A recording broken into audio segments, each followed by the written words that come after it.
Warning, censorship. Warning, censorship.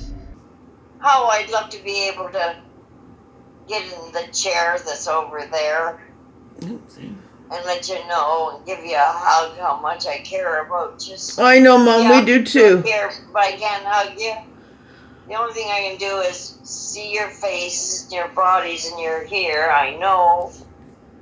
I believe you love me. I don't believe it. I know it. Yeah, and I love you. Of course we do, Mom. I love all of you. We know you do, Mom. Imagine that was your mother. Imagine that was one of the last times on earth you would get to speak to your mother. That hug that you both longed for was forbidden thanks to the hands of your government as well as the people calling the shots at the care home where she spent her last days. That grotesque scenario I just gave you is a reality to many, including the adult daughter of the woman you saw in that clip, who I interview in today's report. Drea Humphrey here with Rebel News, and the fear of COVID-19 has brought out a blatant level of evil in people that I never thought I'd witness in my lifetime. Hearts have been hardened, and perhaps nothing else displays that quite as clearly as the way we have allowed our elderly to be treated across the globe under the illusion that everything we are doing is to protect people just like them. While some elderly may be okay spending their last days complying to our government's draconian orders, it seems that there's some sort of elder abuse exemption from authorities when handling the elderly that are not okay with these restrictions. For them, we've forbidden them from their right to peacefully protest against the loss of their freedoms. Look at this old lady! Oh, whoa, whoa! Oi! Oi! It's the old lady! Oi! Oi! Oi! Oi! Oi! Oi! Oi! Oi! It's the old... Oi! We've stripped them of the only support systems they have. Terrible. Just terrible. Because honestly, because of COVID, I don't go anywhere. The only place I can go is my doctor. And I think because the churches are closed, I've developed high blood pressure, or it's contributed to it. We've humiliated them and discriminated against them. They said, you have to leave. I said, why? She said, because you aren't wearing a mask. I said, I don't have to wear a mask. I said, and she said, get out of my store. And there were 3 or 4 witnesses around at the time, but I was so devastated, and that I was in tears. And in my opinion, the most despicable of all, we have treated them worse than the worst type of criminals by isolating them from loved ones and even forbidding them to get a visit from them. Hang on a minute, don't take her away. Hey, don't take her away. Don't take her away. Don't take her away. You absolute... Oh, God. Shame on us. Shame on our political health lords, negligent politicians, and silent medical professionals who know that our society is breaking on many levels, yet still remain silent so that nothing changes. But if you're burdened with such a weight, it's never too late to be a part of the solution. In fact, you can reach out to me at drea.humphrey@rebelnews.com, and together, you and I will come up with the best way to get your untold truth out there so that we can make a difference together. Now, that's what happened in today's report. Over the last few weeks, I've been in communication with the 3 adult children of the now late Jacqueline Woolman, who you saw at the beginning of this report as she was denied the right to hug her children. What you don't know is that at times, even those Zoom meetings that Jacqueline had settled for were snatched away from her and her children. Also, window visits, all under some bizarre safety plan that still to this date has never been properly explained to Jacqueline's adult children. Now, I reached out to the Yakulta Lodge care home in BC where Jacqueline lived out her last days to get their statement. After all, there could be another side to the story, something I'm not aware of, but unfortunately, I never heard back from them. The world has lost Jacqueline Woolman. But the day that her children were informed that she would go at any day, I interviewed her daughter, Kimberly Woolman.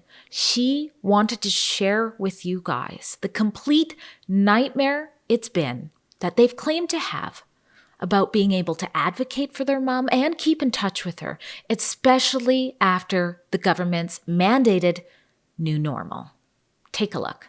Kimberly, thank you so much for joining us at Rebel News here tonight. Thank you so much, Drea. We're so thankful. Our family's so thankful that you're doing this and helping us out, because we're not just wanting to do this for my mom.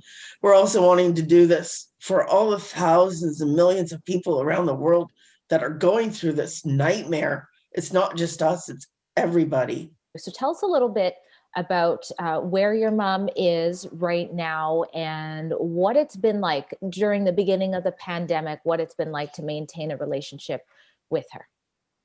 It's been really hard, and like just step back a bit before this started all this COVID stuff.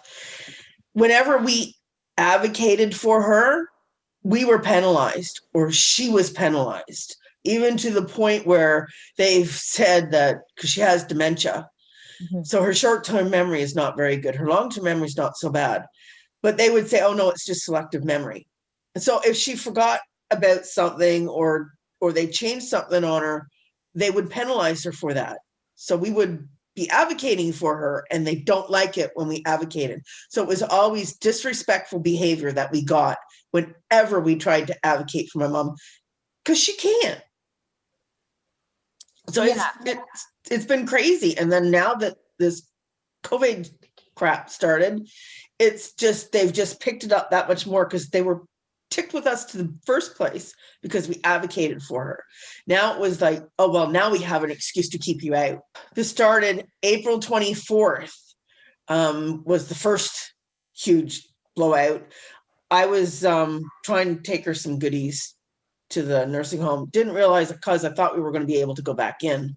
So they didn't. Anyway, big blowout at the thing. But I was there, and her room faces the parking lot. Mm-hmm. So while I'm here, I'll just go to her window. Right. So I went to her window and I sat out front of her window. There were nurses in her room. I have pictures of it on the April 24th. Weren't wearing masks, weren't wearing gloves. And I got pictures of it.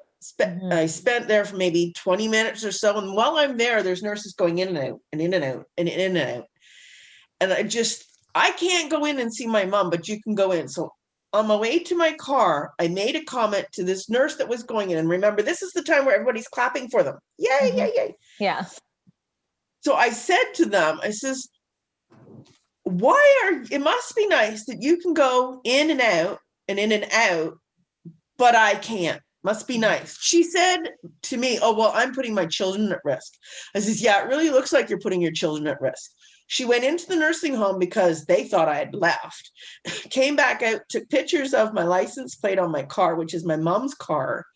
And by the time I got home, maybe 5 minutes or so, I live in an apartment building. So you have to buzz to get in the building. I had cops at my door, banging my door so hard, I thought they were going to break it down. Twice they came back. And when they didn't come back, they were circling my apartment for 2 weeks because I sat at my mom's window. You were told you were not allowed to go in, and so you went to the window. And are you saying that's why the police were called, or? Yeah, because I didn't leave. They thought I had left. And because I had said this to the nurse, apparently they lied and said that I was swearing and stuff. And I remember what I said to this woman. I didn't swear. I do have a potty mouth. I will admit that. But they thought that I was gone. So they didn't like the fact that I still visited my mom outside the window. They didn't like that. Okay. Now, and then they called the cops on me. Now, you mentioned you had a potty mouth, and I had the pleasure of watching some of the Zoom videos you were allowed. And I got to tell you, I just love your mother. Let's play this little clip of her right here. Okay, we're good. Awesome. Okay, enjoy your visit. Thank you. Thanks, bye. Not a visit. It's not a visit. Hi, Mom. Ass. So one of the things that was startling to see, and there could be more to the story with this, was just how much your mom's deteriorated over the months that happened to be the same time. There's been a lot of isolation happening to families and their loved ones in care homes. What's your opinion on how being restricted from things like visiting in person or even phone calls or Zoom calls at time, how has that affected your mom? Hugely, because my mom, I was going to the nursing home 2 or 3 times a week, or if she called me, she would call crying because she didn't like being in the nursing home. So she would call crying, begging me to come and help her because she didn't trust the nurses. She didn't like the nurses. They weren't helping her.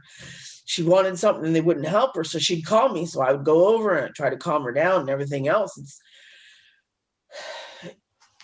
Yeah, it's hard. Now, I don't know. yeah. Now, you guys, when you say you've advocated for your mom, it's just about things that you guys felt she needed to have. You have audio, correct, of some of these conversations? Yep. It's just hurting bad. Right down here. Oh. Maybe if you'd call the nurse. Yep. Please. For me, please. Each day I get older. And each day I get worse.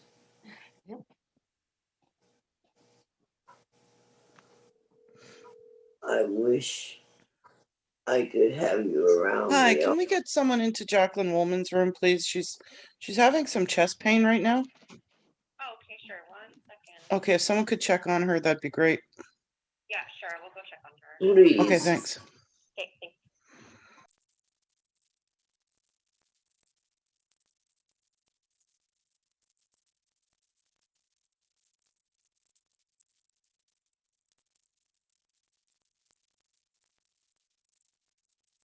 Well, yeah, it does. There goes the timer. Yep, 10 minutes left. Yep, they won't take Yep, that they timer haven't off. even come in a better heart. What's wrong with me? What the hell have you brought me this time? For Mom, your heart that you were complaining about. What? It's for your heartburn if you like. Well, How do we you don't know even it's heartburn? Nobody's even checked her. Oh, sorry. I was told that Jacqueline was complaining of some heartburn, and she was this morning. No, she was complaining of chest pain. Oh, okay. Well, I'm hurting here. That's do you want to try to take this, Jacqueline? what the hell does that mean? Is somebody going to listen to her heart and take her vitals, please? Excuse me. Come here, please. Did she walk out? Did she walk out, Mom? She walked out. See, now they're going to call this disrespectful behavior, and they're going to say no more Zoom for you, and we have 3 minutes left. The first care worker came in. She left. Mom just said she had pain in her chest. The other nurse came in 20 minutes later with antacids. No one said anything about indigestion, nothing. They didn't do any vitals. They never checked her pulse. They never checked her heart, nothing. They just walked on out because we had said, well, aren't you going to check anything? And they did not like it that we got involved and said anything because that's disrespectful. And then they left. And the Zooms before didn't have a timer on it. They've put a timer on the Zooms in the last few Zooms that we've had. So this Zoom, within not even a minute after she left the room, we got the timer come up. Oh, our call's going to be out. We left that Zoom. The Zoom time came up. My mom was crying and we couldn't do anything. The Zoom was gone. That's how we got left with it. And then we got in trouble for that. And so when you say in trouble, what does that mean? We weren't allowed to have any more Zooms. The Zooms were canceled. Then it was Christmas time and we never got any calls.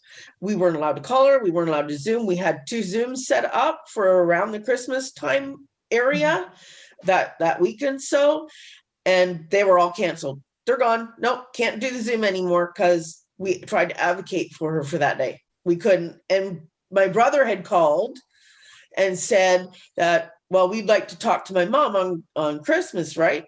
And she says, well, we'll set that up for you so that you can all talk to her on Christmas. We never got to talk to her on Christmas. We never got to talk to her. My dad's birthday was on the 29th. Never got to talk to her then. Never got to talk to her for New Year's. Nothing. We weren't able to talk to her. And I think a really concerning thing for me when I looked at your guys' situation is that you were told that you were unable to talk to your mom for some kind of safety plan, right? Yeah. And then you guys have, you have stuff to support what you're saying here, that your mom was the only one who was put on this safety plan, right? Yeah, I got it right from the horse's mouth. I had phoned one time and they says, oh, no, we can't put that through. I go, why? Oh, well, it's protocol. We're not allowed. I said, so does that go to everyone that's in the nursing home? Is that protocol for everyone? She says, no, just for your family. Kimberly, I'm just going to see if I can put you through to the social worker here, okay? I would rather, is there a reason why I can't just talk to my mother? It's just through the safety plan. I'm sorry. What safety is there? It's just my mother. There's no Yes, safety I problem do know here. that. I just want to talk to my mom on the I phone. know, I do understand that, but it says that he needs to contact the manager, the social worker, to speak to the I mother. don't need to talk to her. I just want to talk to my mom. I know, I do There's no understand safety that. problem. How is there a safety problem? Okay, you're going to have to call the social worker during the business office hours. I can try to pass you to him right now if you like. I just want to speak with my mom. I know, I do realize that. Doesn't go through the phone. Yes, I do realize that. Well, then but what is I do the problem have to of me... follow policy here. Well, and no, this is... so do you have this policy for every single resident that lives there? No, you should probably speak to the manager about this because it's against constitutional rights and her Okay, I'm sorry. You're going to have to call the manager and the social worker to the business hours, but I will put the Scrooge movie on for your mother, and I do apologize for the inconvenience. Well, no, it's not a But I have to follow my policy and my rules. No, you're going against the law. The policy doesn't overtake. Okay, goodbye, Merry Christmas. My sisters tried to get emails to get the safety plan, called the doctor to get safety plan, nothing. It's just we're the problem. It's not the nursing home. What I feel what happened is because my mom has dementia, she thinks we've abandoned her. She doesn't understand why we don't come in and see her, why we're not talking to her. So when we were getting her on the phone, we'd say, Mom, we want to come in and see you. We can't. They're not letting us. They won't let us come in. So then Mom would get upset because my dad gave us music. My mom gave us the fight. And that woman, she's got fight. She is. I'm going to show a little snippet of basically one of the interactions that you just highlighted about you kind of explaining why you guys can't see your mom. How I'd love to be able to get in the chair that's over there and let you know and give you a hug how much I care about just... I know, Mom, we do too. Here, but I can't hug you. The only thing I can do is see your faces, your bodies, and you're here. I know. I believe you love me. I don't believe it. I know it. Yeah, and I love you. Of course we do, Mom. I love all of you. We know you do, Mom. We love you too. We wish we could give you a hug too. I'm sorry. If I can at least see you this way, is better than nothing. That's the most I can say for the bloody government. And that's not a hell of a lot, is it? Yeah, no. It's not fair they can hug their family, but you can't hug yours. That's not right. It isn't. Now let's fast forward to today. Today I gave you guys a call. You guys, the two of you and your brother were inside visiting your mom for the first time in a very long time. Since October. since October. So let's go to the beginning of today, the events that folded, and how you ended up being able to get an in-person visit finally. Yesterday, we got an email from the guy that runs all of you Culta Homes saying that, well, we are set up a Zoom for Wednesdays. We're going to schedule Zooms for Wednesdays. So that was great news. Yay, you're going to get your Zooms again that were taken away from you, right? Absolutely. At least we'll get to see her. Mm-hmm. Then they called my sister this morning. I guess it was around 10 or something, because I just got up, and said, your mom's in palliative care. Hi, Michelle. Yeah, it's Greg calling from Culta Lodge, one of the nurses here. Okay. Yeah, so your mom has taken a bit of a turn, so she's palliative now. She hasn't been eating for a couple of days. So you're already on the essential visitor list. So if you want to come see her, just talk to Philip Friesen. The director. I have to talk to the director. Yes. Yeah, the opera. Yeah, so just give him a call and you get set up for some visits. Can you be more specific on the turn you're talking about? Well, again, she hasn't been eating for 2 days. She's comfortable. She's been given pain medication, so she's doing okay there. Yeah, not eating for 2 days and rousing. She'll look at you, but just not, up and talking like she has been. So. She hasn't been up at all. Just not talking. Yeah, she's palliative right now. So yeah. Can she? Well, she can hear of it. Can you take the phone into her, please? I'm on the landline here, so it's got a cord to it here. Can you get the other phone and take it into her, please? And call me? I can't actually do that, so... Palliative, she's dying, you can't do that, okay. All right. I appreciate your caring. Thank you. Michelle, take care.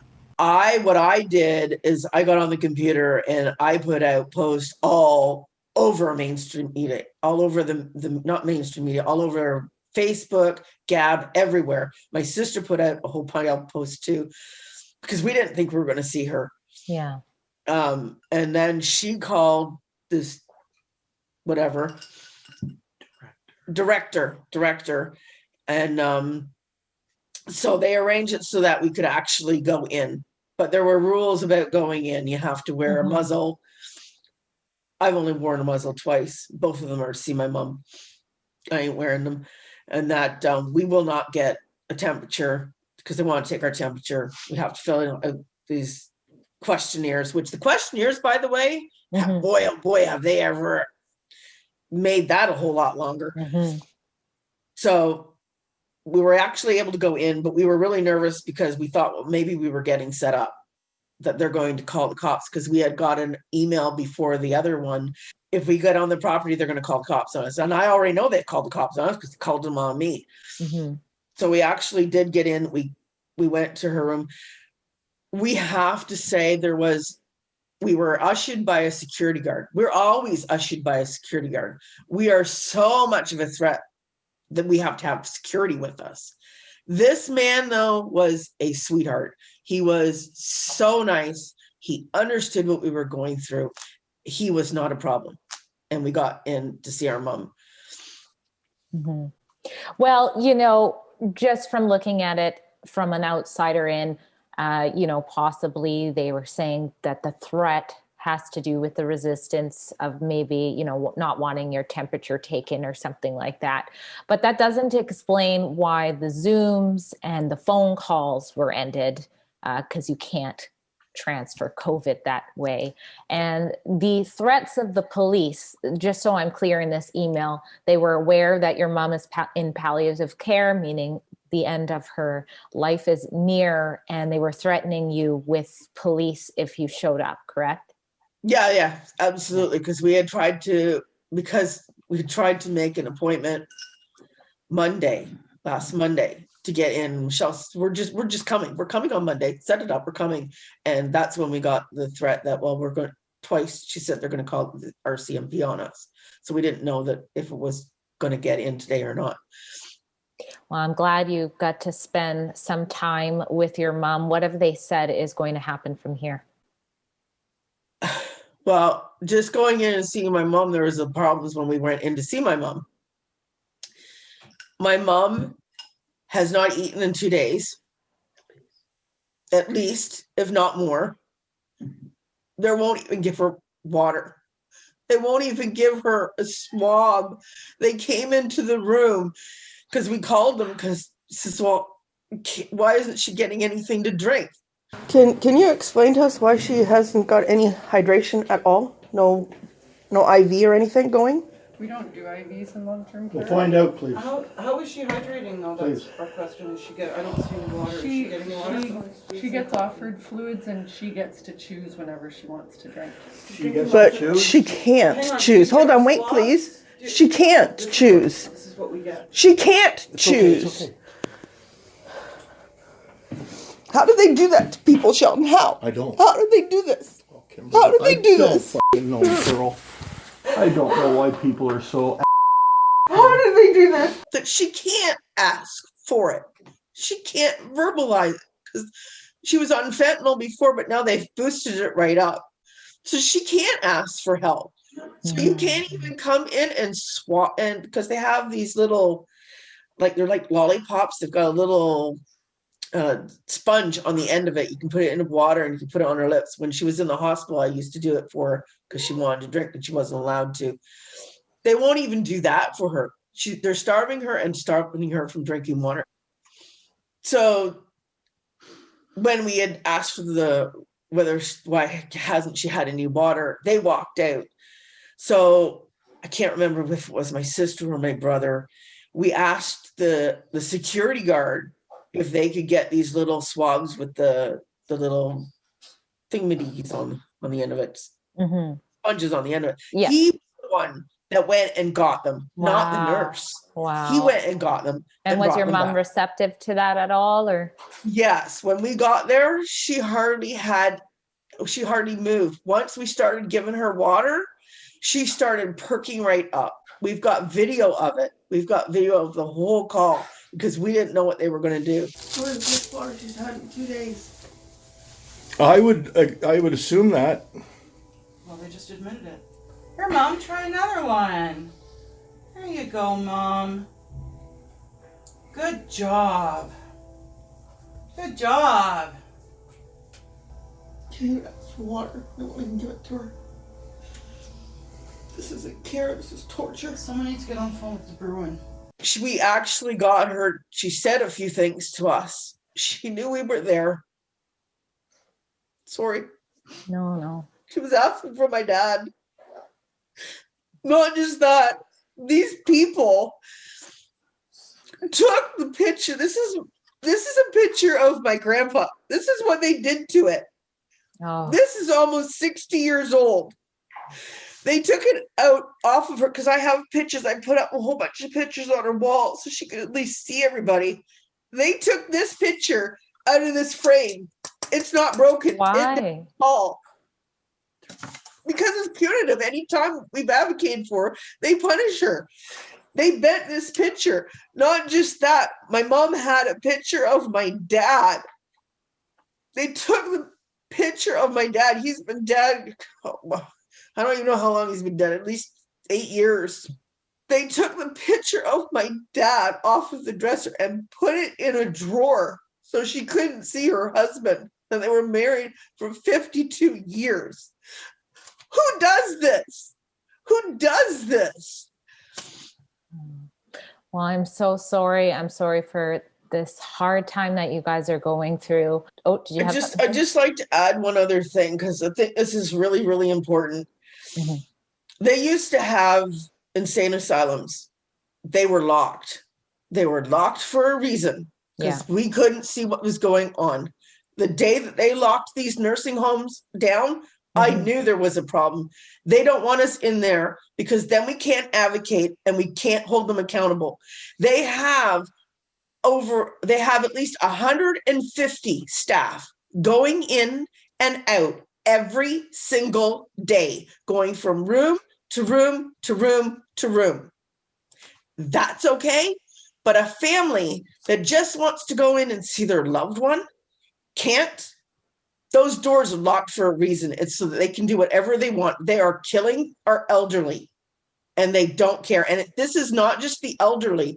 This is also these homes for the disabled, for children and everything else, that they're doing the same thing. It's that we can't do anything about it and we can't hold them accountable. We have to stop saying we're doing this to protect the vulnerable. We're not protecting them, we're killing them. They have a right in their last few days of life to be able to have their family, to hold their hand, to tell their stories. And even if they can't hold their hand, at least they know that you're there. At least my mom knew that we were there. We'll never see her again. We'll never talk to her again. But at least she knew that we loved her and that we were there. And that's not fair to be taken away from these families. Because if these staff they're quarantined, these elderly people, if these staff had to be quarantined and they weren't able to go home and hug their family and see their family or go to the stores, they wouldn't put up with this crap. It wouldn't be happening, because they'd say, no way in hell, we're not doing it. Now, I'm thankful to know that just before Kimberly passed, her 3 children were granted the ability to see her one last time. They had to fight for it, though. And should that be the reality that we live in today? You tell me in the comments. Drea Humphrey for Rebel News.